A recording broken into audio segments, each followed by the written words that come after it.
What are you talking about?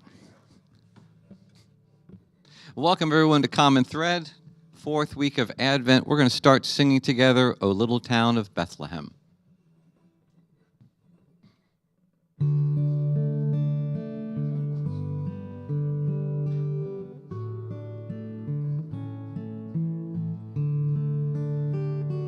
O little town of Bethlehem, how still we see thee lie. Above thy deep and dreamless sleep, the silent stars go by. Yet in the dark street shineth the everlasting light. The hopes and fears of all the years are met in thee tonight. For Christ is born of Mary and gathered all above. While mortals sleep, the angels keep their watch of wondering love. O morning stars together proclaim the holy birth. And now we sing as Christ will bring us peace to all on earth. How silently the wondrous gift is given. So God imparts to human heart the blessings of his hand.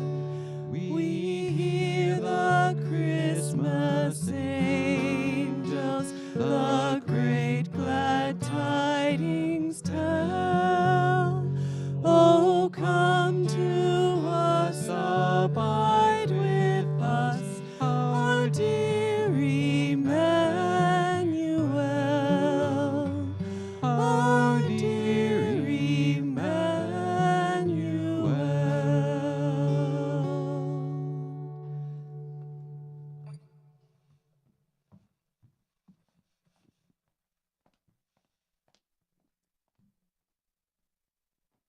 All right, hello again. Good morning, all, and welcome to Common Thread. My name is Melissa Godwin, and you probably know me best from when I stand over there on that platform. And I am more comfortable on that platform, not comfortable, but more comfortable on that platform than I am on this one. But still, here I stand to welcome you all. So, welcome. If you are a newcomer or an old-timer, someone who's been here a year, or someone who used to come years ago, if you found us online or stumbled in off the street, whoever you are, and no matter what brought you here today, you belong.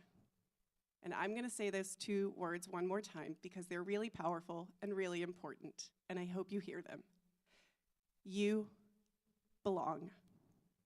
And we are so happy to have you here with us this morning. If you want to know more about us, just click this QR code and we'll send you a zero-pressure email with more information, including the option to connect to a live human being, which, if you really want to get to know us and to know about us, this is the best way to go, to get a first-hand account of what this place is really like, where we shine, where we fall short, but mostly how transformation is the aim wherever each of us is on the spiritual journey, knowing that making the journey together takes us farther than we could ever go on our own.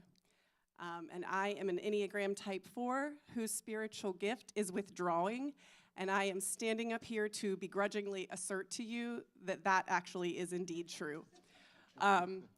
No one can do this work for you except for yourself, and you cannot do it alone. So this is a great community to do the work with. So welcome. And an even more heartfelt welcome if you are here today and having a hard time. And we are smack dab in the middle of the holidays. And we know that the holidays can be beautiful, and they can also be brutal.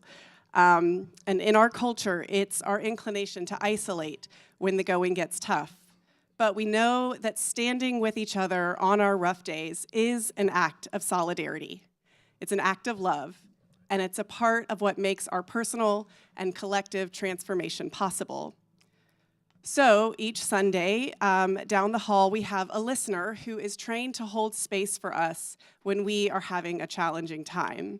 If you need an ear to listen, a shoulder to cry on, or just a different perspective through which to look at your struggles, Carrie is our listener today, and I just saw her. There she is. She's raising her hand. So she's going to be our listener today. She's wonderful, and she will hang out in the library for a few minutes afterwards if anybody needs any kind of support this morning. Also, at any time, you can always go to this URL. Oh, okay. Well, there was a URL code up there. But you can, what? There it is. You can go to that one and request support through our community care team. Morgan leads that effort, and if you let her know what's up, she'll get you pointed in the right direction. And so now, let us say together, as we do each week, if you are here, you belong. If you are here, you belong. We are, every one of us, carriers of the inner light. We are, every one of us, carriers of the inner light. And we are, every one of us, carriers of divine breath. We are, every one of us, carriers of divine breath. And as fellow carriers of divine light and divine breath, I invite you all to stand now and greet one another.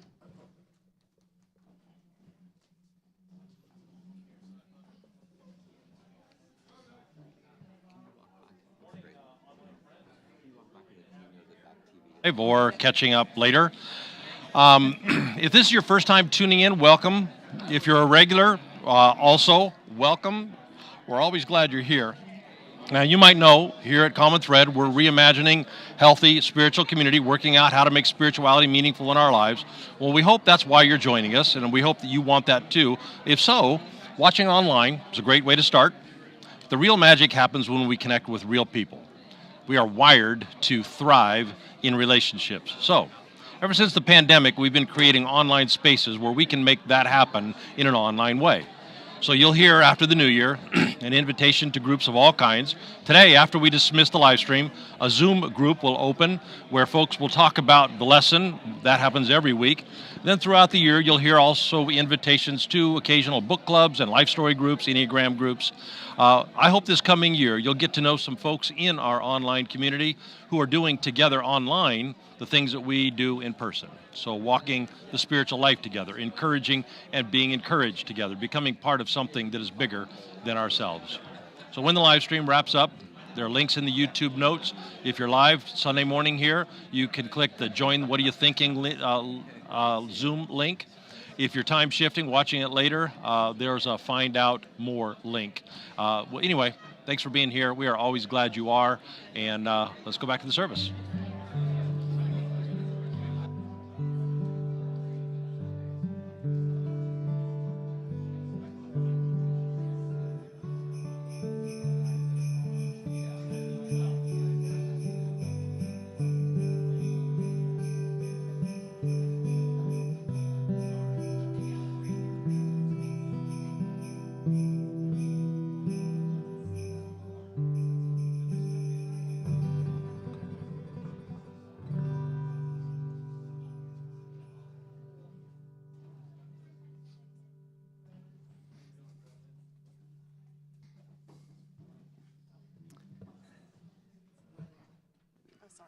You're totally fine.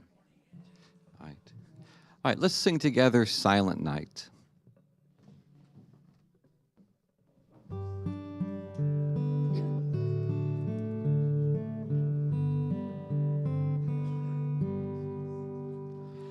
Silent night, holy night, all is calm, all is bright,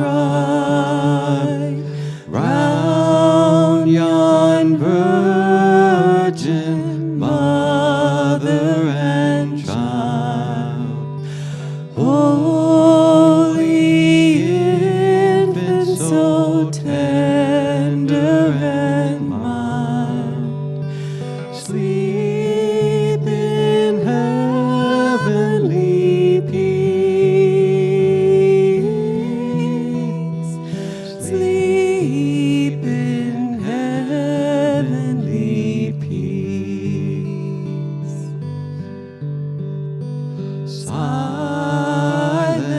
night, holy night, shepherds quake at the sight, glory stream from heaven afar.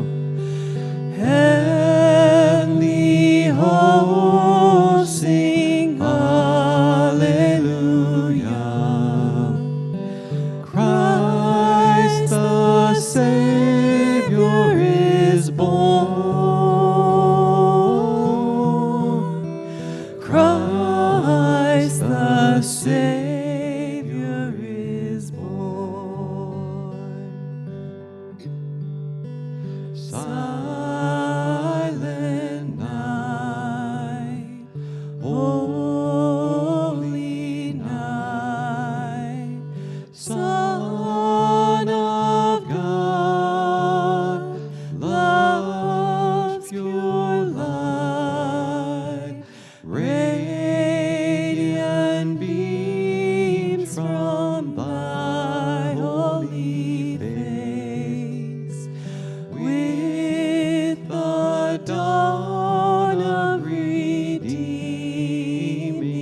grace, Jesus, Lord, at thy birth,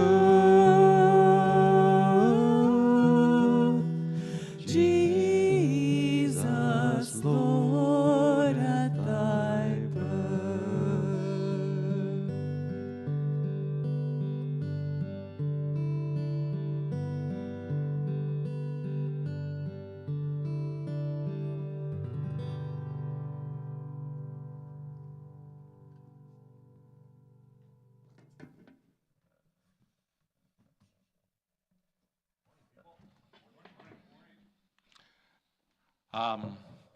Some ways to connect in the community.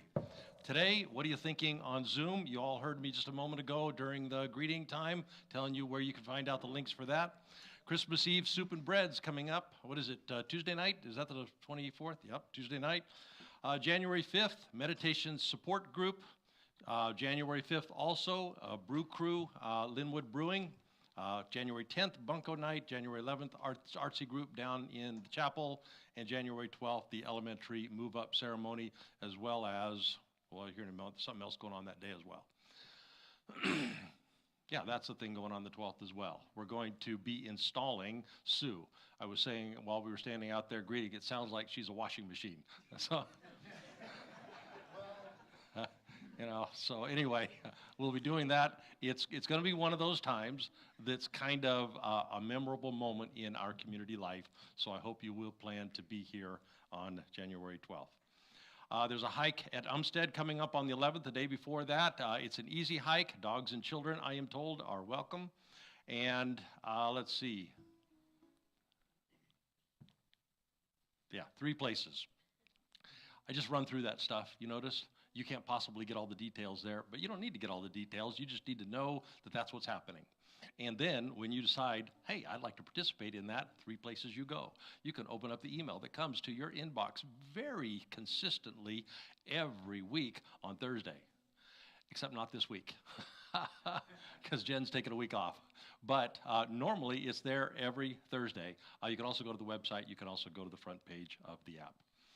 So if you would, by show of hands, help me. We have had just this ongoing saga since May with the water delivery company. The children's really wanted it. We wanted it in the lobby. Carol's been lugging these gallons. We wanted to have water delivery, and they just have been unable to get it right, so we canceled the service. However, they also can't get here to get it picked up. So would you please help? Here's what the gig would be. You have to go to the lobby, and any machine, unplug it and carry it, and I'll tell you where in a minute. Any bottle, empty or full, carry it.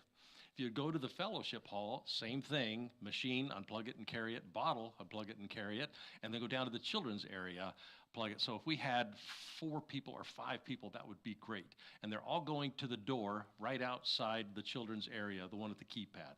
And we're just going to sit outside the door until they come get it. Anybody willing to do that? Let's see. Perfect. Thank you very much.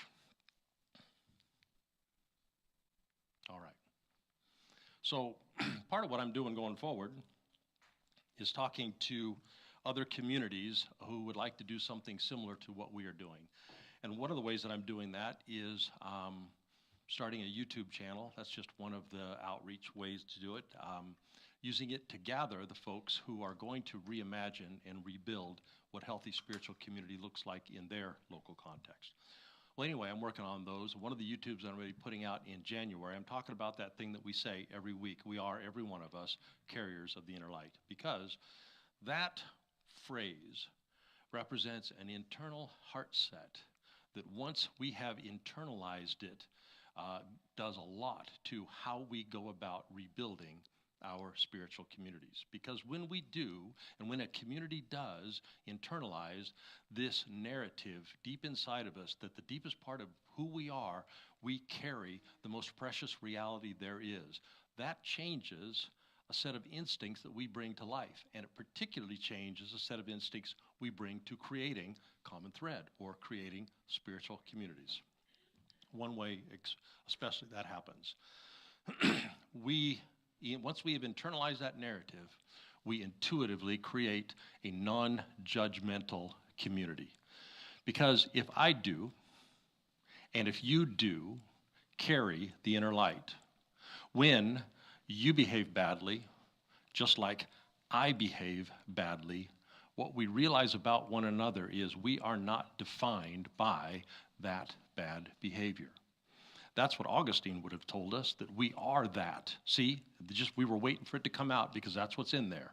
As opposed to framing it differently, saying when that comes out, that is the veneer on the outside of who we are. But the deepest part of who we are carriers of the breath, the life, the Spirit of God. Defined by something deeper than our bad behaviors, defined by that place inside of us where we are made of the same stuff God is made of. Well, if I internalize that for myself, before long, that same internalization starts to bleed out and apply to you. And I realize that you are defined by something deeper than your bad behavior. And when a critical mass of us have internalized that for ourselves and for one another, we just become a non-judgmental community, an empathetic and an understanding community, an understanding of one another more deeply community, a curious about one another rather than opinionated about one another community. So when you hear each week, as part of our community, we are, every one of us, carriers of the indwelling light. Hear it in all of its meaning and all of the implications of those meanings. Allow it to awaken you that the light is in me, the light is in you, and that can change everything.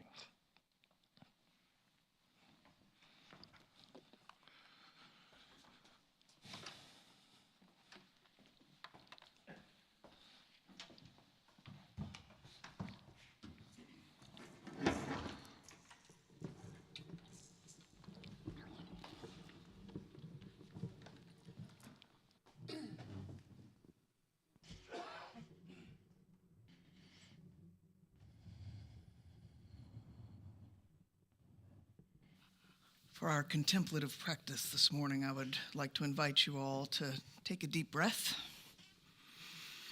get comfortable where you're seated.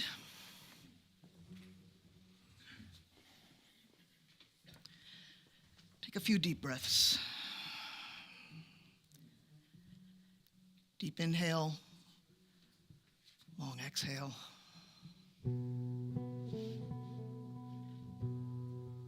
And I invite you to sink into this musical contemplative practice with us the last time we'll be doing it this year. Light in the dark, dark in the light. Lead us, O Lord, by a different sight.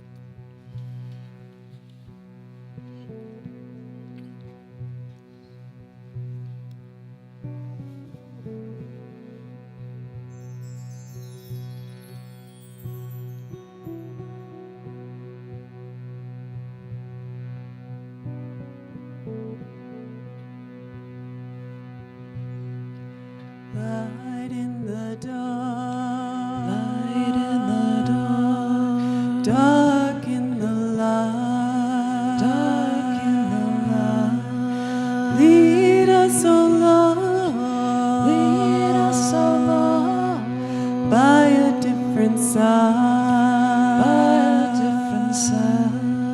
Light in the dark, light in the dark, dark in the light, dark in the light. Lead us, O Lord, lead us, O Lord, by a different side, by a different side.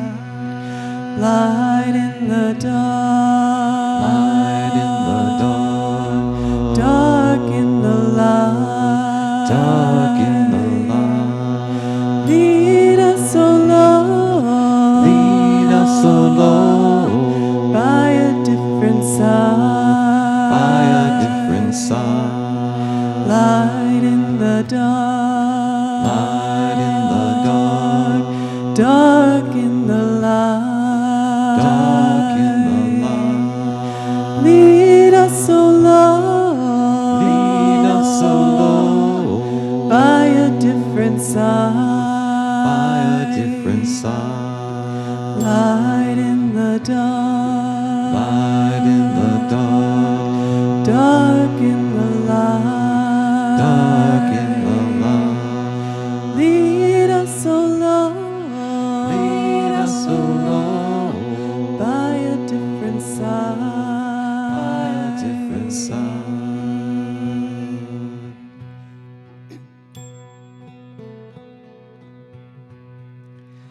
My soul sings of the beauty of the sacred, and my spirit rejoices in the source of all life. For the divine has looked with love upon me, a humble servant of the great unfolding. From this moment, all generations will call me blessed, for the Holy One has done wondrous things, a love so vast, so tender. Mercy flows through every age to those who turn their hearts toward the sacred. The sacred reveals the strength of love, scattering pride and breaking down walls. The powerful are brought low, and the humble are lifted with care. The hungry are filled with good things, and those who hoard are sent away empty. The eternal comes to the aid of all who seek, remembering the promise of mercy, the promise spoken to our ancestors, to every generation yet to come.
dark in the light,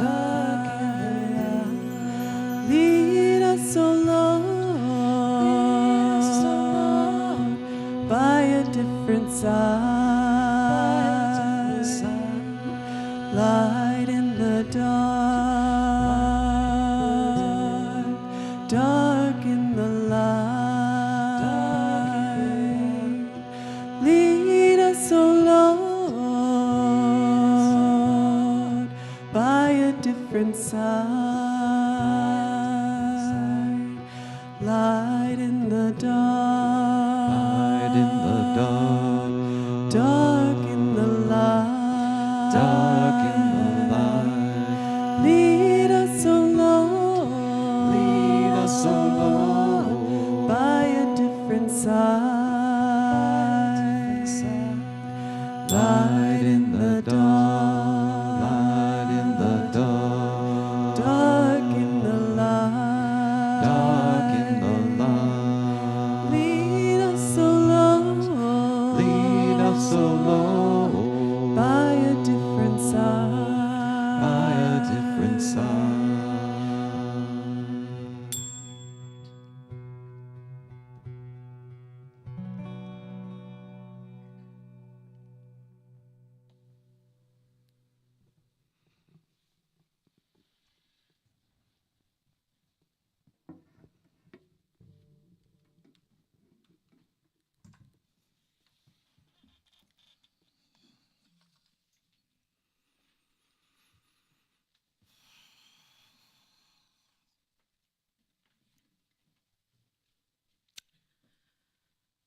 Good morning. So, the past few weeks, we have been looking at the themes of Advent, week by week: hope, peace, and joy. Now, hope, as we discussed, is not merely optimism or wishful thinking. It is a deep, foundational trust that all is well, even when the way forward is unclear. Peace, as we explored, is not the absence of conflict or struggle, but a grounded presence within us. It is the calm that allows us to respond to the chaos of the world with clarity and purpose, helping us to engage with the world's pain without being overwhelmed by it, reminding us that the divine presence is the still point in the storm. And joy? Joy is not dependent on circumstances. Joy unspeakable wells up when we recognize our connectedness to God, to one another, and to all creation. And all of these, hope, peace, and joy, draw us toward the deepest wellspring of all, love. And love is a word sadly thrown around in our culture in ways that are so casual as to make it meaningless. I love pasta. I love my job. Love is the answer. Which is a shame, because love is not just the answer. Love is everything. But it can be really hard to understand with our minds what love really is. Our brains want to pull things apart to understand them. But this doesn't work when it comes to love, because love is the least rational thing of all. Rationality, at its root, comes from the Latin word ratio, meaning to calculate or even to cut. So the very act of being rational involves breaking things down, analyzing, categorizing, and compartmentalizing. And it's how our brains are designed, to parse the world into manageable pieces so that we can make sense of it. This ability to divide and name is, of course, essential for survival, but it doesn't work when it comes to love, because love isn't something that can be divided or measured. You can't say, here's a piece of love for this person and another piece for that one. You can't say, let me define exactly how and why I love. No, because love is a oneness thing. It's about integration, connection, and wholeness. Love flows. It moves freely, without boundaries, and in its purest form, It refuses to be controlled or contained. Real love slips like water through such attempts to contain it. And this is why love feels so mysterious and can even be frustrating to our rational minds. It operates in a completely different dimension, one of union, not division. It emanates not from the intellect, but from the heart, which isn't a metaphor. I really mean the heart, this non-rational organ of spiritual perception and human connection. Love is more experienced than it is understood. And learning to live from that place, to trust the heart's knowing, is perhaps the hardest and most beautiful work we will ever do. Giving a lesson on love is a fool's errand, actually, because words cannot get us there. Still, here I am, because the Advent theme this Sunday is love, and it's my desire to help us dig deeper than the ways in which our culture's notion of love just gets tossed around. So I apologize in advance for trying to talk about that which ultimately cannot be talked about. So, if I were to try and do my best to convey my understanding of what love is, with words that admittedly come from this brain, I'd go back to unpacking what seems like an antiquated, confusing, and maybe even for some of us, a useless point of doctrine in the traditional Christian faith, the doctrine of the Trinity. What? Oh boy. The Trinity? Who talks about the Trinity anymore? Even the writings of the church throughout the years make little more than passing reference to it. As Karl Rahner, a Jesuit priest who had some influence on the changes that came out of the Catholic Church's Second Vatican Council, said, if the doctrine of the Trinity were to be erased as false, most religious literature could well remain virtually unchanged.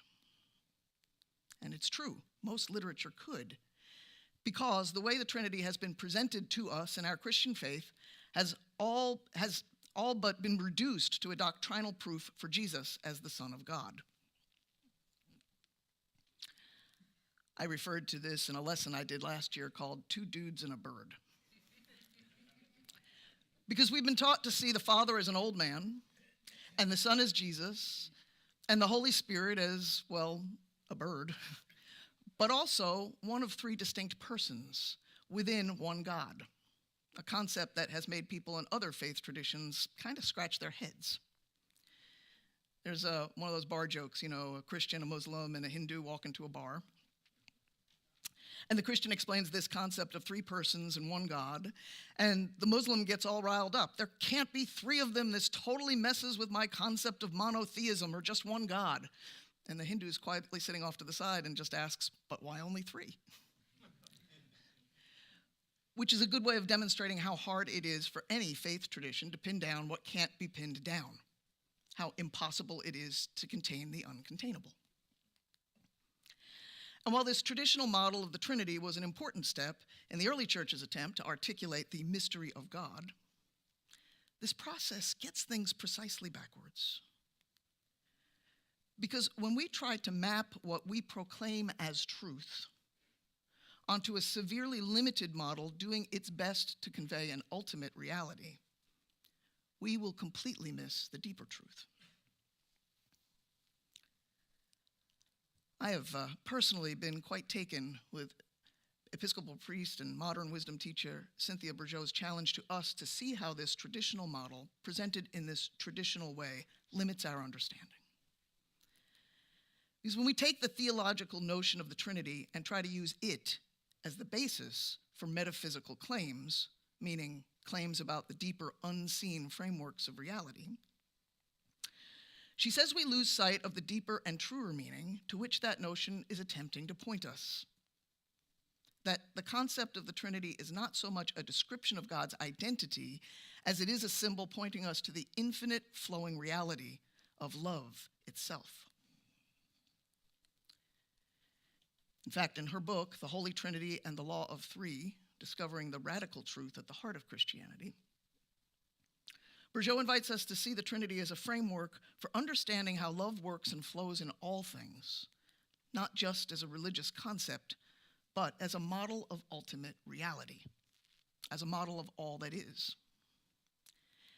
In her view, and in mine, the Trinity is not about distinct persons, but about the energetic process through which love comes into being. It points toward an experience of God as not a static being, but a dynamic relationship, an unceasing movement of giving and receiving, creating and reconciling, uniting and differentiating. In this sense, the Trinity is not something to be understood doctrinally in our minds, and so if you're a little lost, that makes sense, because it's not a puzzle to solve. It is the flow of love itself. Love is dynamic, alive and always moving. And this Trinitarian flow can be lived and experienced in our very beings.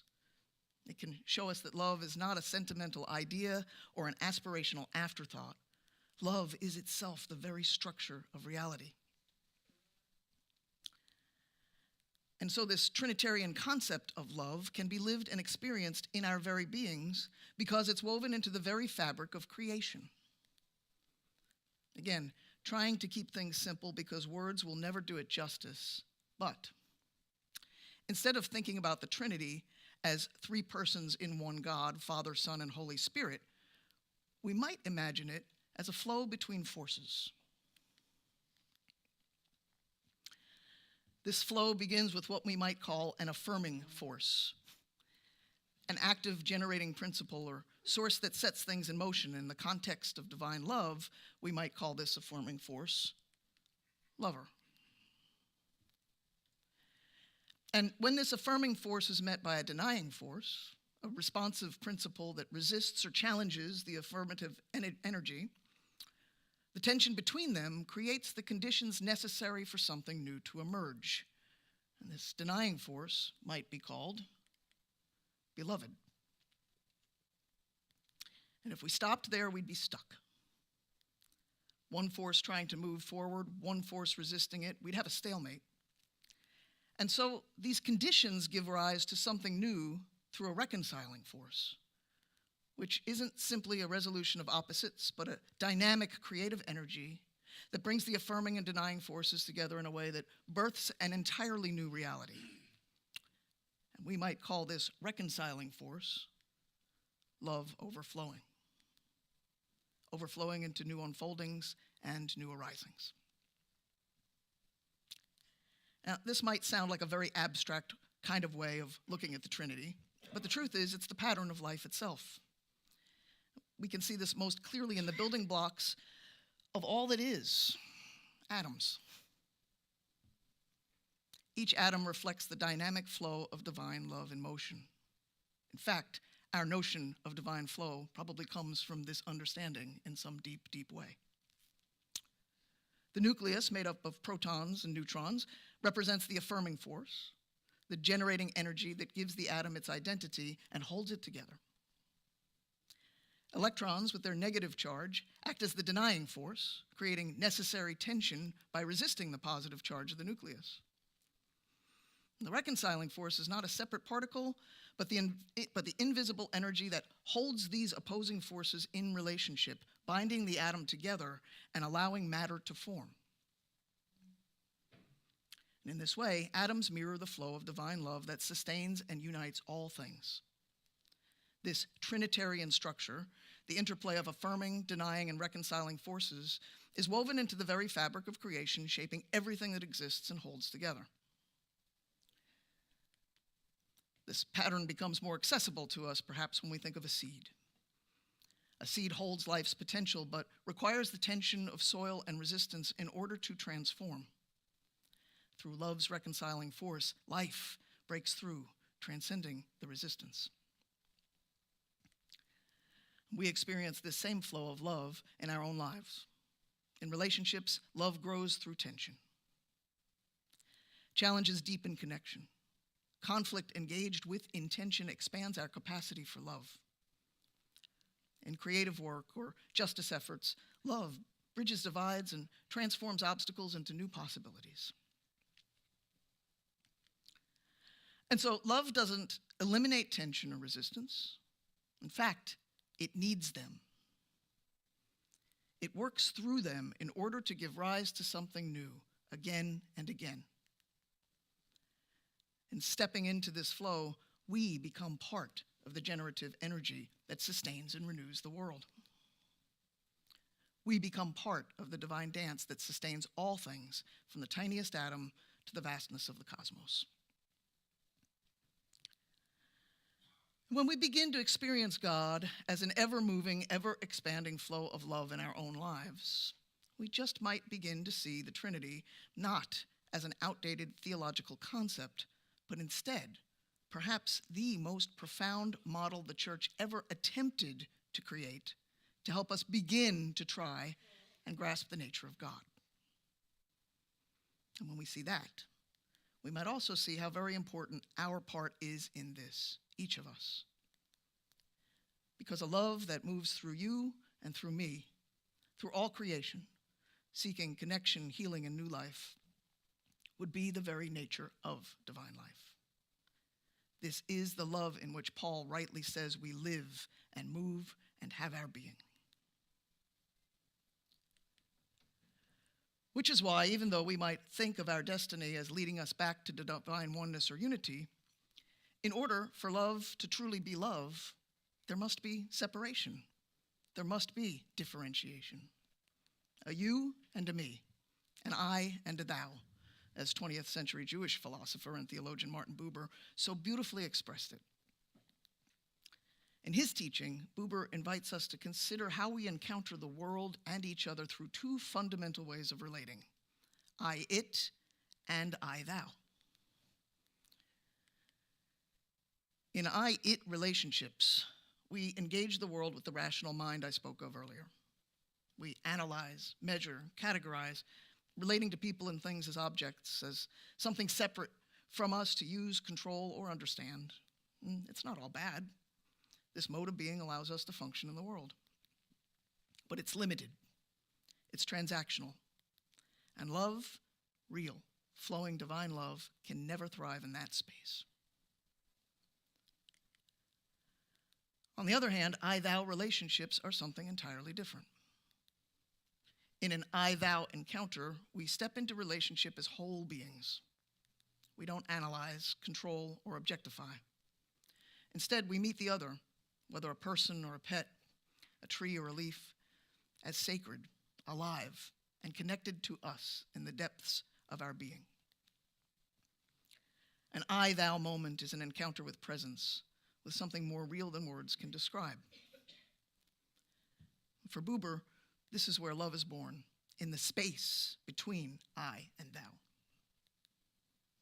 Love requires this sacred space of relationship. If there were no differentiation, no lover and beloved, there would be no flow, no movement of love. Without that space, love would collapse back into itself unrealized and unshared. And this sounds to me what the mystery of divine love, hinted at in the three-in-one God concept, is really all about. The distinction between the lover and the beloved allows for love to overflow, for it to move, to create, to be made manifest. This is not separation in the ultimate sense, but a creative tension. Because in this model, it is through separateness, through distinction, through differentiation, that God comes to know God's self and pour out as love overflowing into creation. The space between creator and creation is where love reveals its fullness. For example, when Jesus speaks of the vine and the branches, it's critical to understand this interplay. The branch does not exist apart from the vine, but its distinctiveness is what allows the vine to bear fruit, to make its life visible and tangible and meaningful in the world. This is why, in my view, our sense of individuality, our lived experience of being distinct from God and from one another, is the very canvas upon which love paints its masterpiece. The tension between unity and distinction is the very condition required for love to flow through us and into the world. Because love is not just about unity, it's about relationship. And so God is not just unity, but also relationship. Now, Buber, being Jewish, did not filter his understanding of this love through a Trinitarian lens.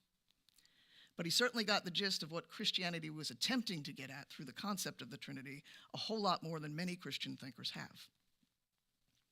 Because the Trinity might be a Christian concept, but it's not pointing to a Christian reality. It's just doing its best to convey an ultimate reality that can't be contained by any religion at all. And here is the deeper truth, paradox, if you will. Even in our experience of differentiation, the flow of love always calls us back to unity, to oneness. It is our deepest desire. The distinction between the lover and the beloved does not negate their oneness, it illuminates it. Just like the wave is distinct but never separate from the ocean, just as it flows onto the shore and returns to the sea, we are each singular expressions of God's love, flowing in and out of God's own being. When Jesus tells us to love our neighbors ourselves, he's not talking about a comparison or an amount of love we have to muster. He's not saying you have to love your neighbor as much as you love yourself. He's saying, love your neighbor as yourself. He's pointing to the reality that there is no other. Your neighbor is yourself, and to love them is to love the whole, to participate in the indivisible life of the divine. The experience of separation exists only so that love can move, be experienced, and bring forth something new.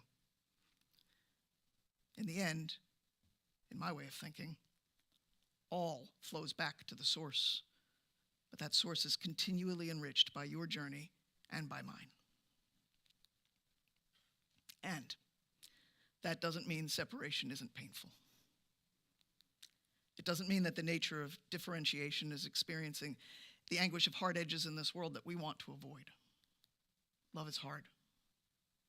Love is not static, sentimental, or safe. Love calls us to risk everything.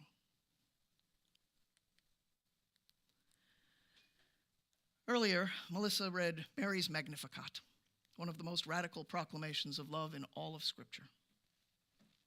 It is not a quiet, sentimental hymn. It is Mary's bold declaration of her experience, of how God's love works in her life.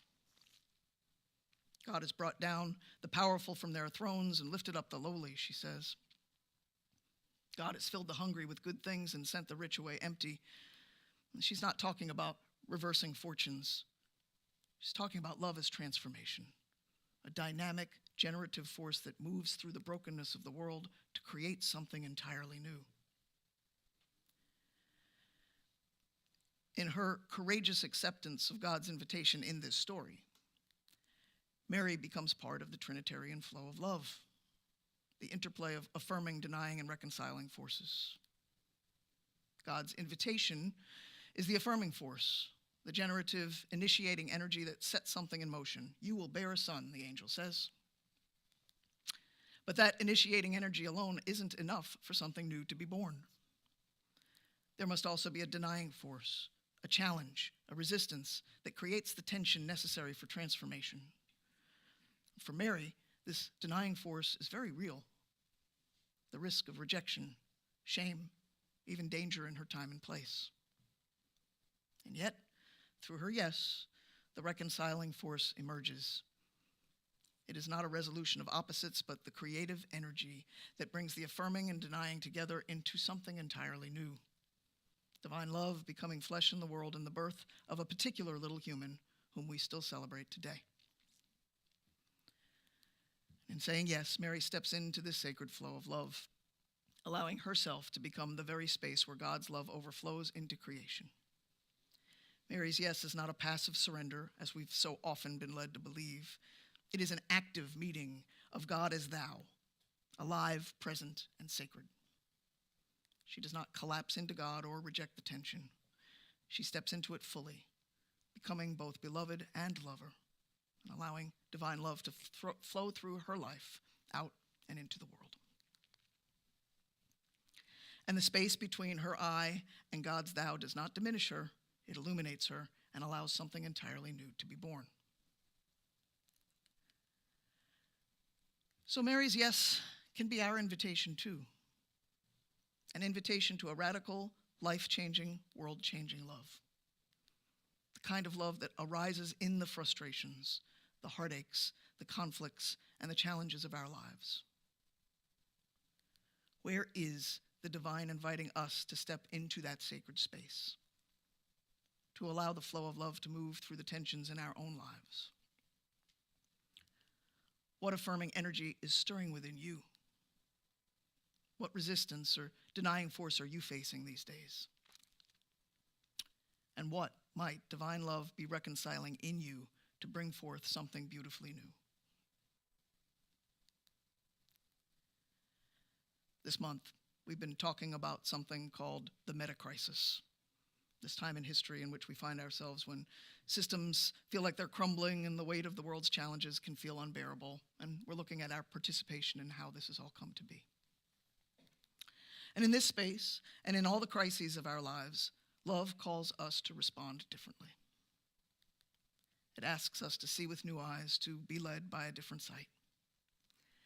And this is not optimism or denial, but a trust that even now, love is moving through the tension to birth something beautifully new.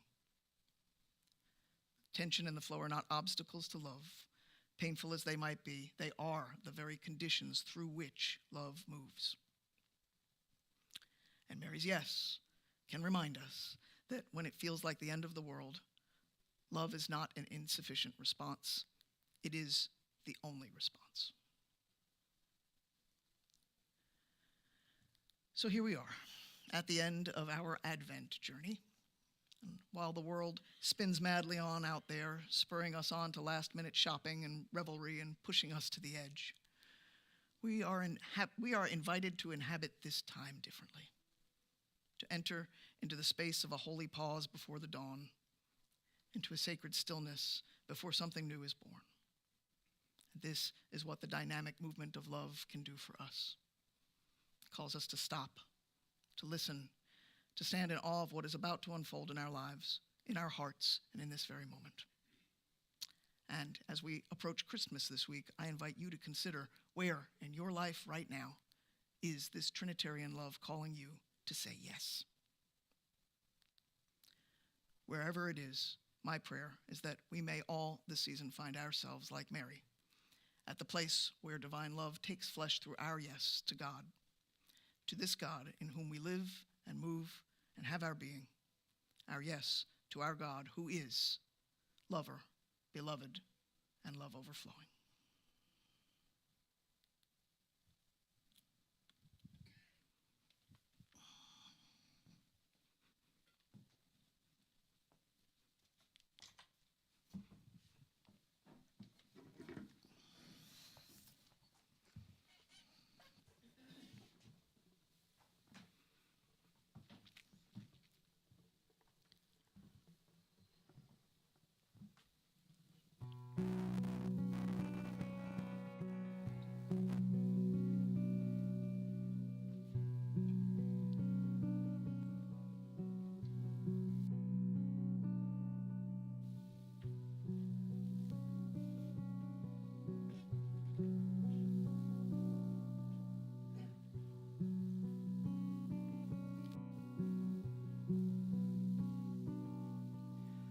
Let all mortal hearts keep silence, standing still in sacred awe. Open minds and spirits waiting, drawn by love's eternal call. Light from depths of all creation gently speaks to every soul.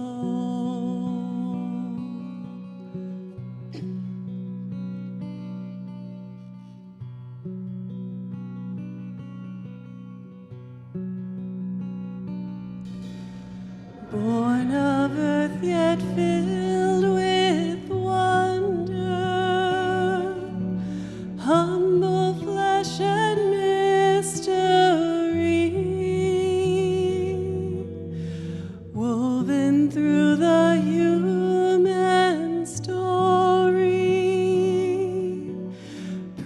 presence moves eternally.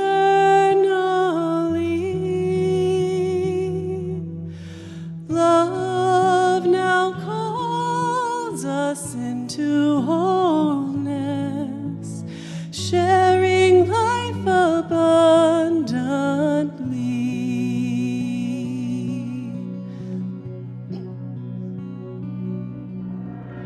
Rank on rank the stars of heaven, silent witness to the way,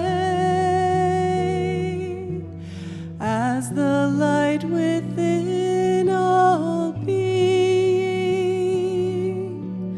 ushers in a dawning day. Hope awakens, fear surrenders, as the shadows melt away.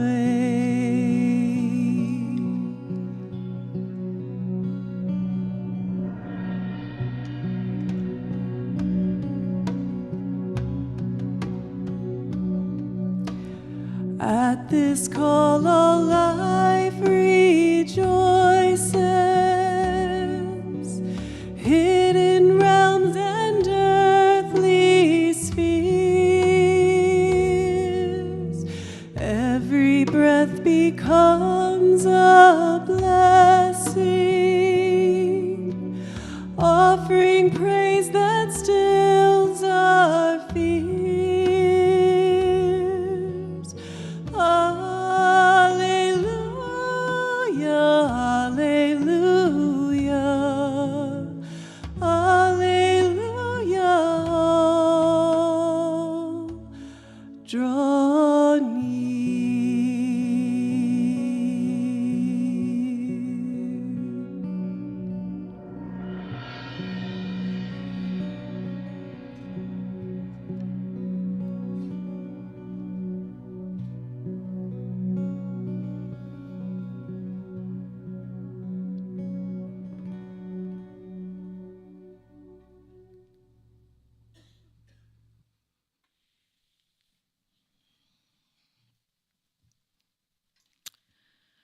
Friends on the live stream, so glad you have joined us for this service. If you're live on Sunday morning, we want to invite you to a virtual experience of something we are about to do live here in the room called What Are You Thinking, Sensing, and Feeling?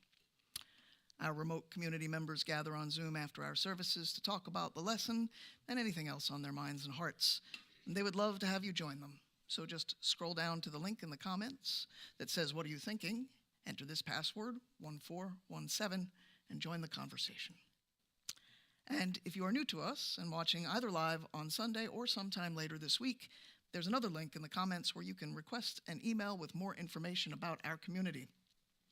You'll get a no-pressure email from us with more info about who we are and how you can find your way into our community, particularly our remote community, if you want to do so, and we'd love to connect with you there. And with that, friends in the room, let's dismiss our friends on the live stream by putting our hands on our hearts and remembering that the divine dwells within us, which means the fruit of the Spirit are in there, and in particular this week, let's cultivate the fruit of love in our hearts and extend our other hand to our city and our world, resolving to share this love and all the divine light in us with those with whom we work, with whom we go to school, with whom we live, with every soul we encounter, taking seriously our commitment to be healers and repairers of our world. Amen. Amen. Folks on the live stream, God bless you. You are dismissed. Folks in the room, just invite you to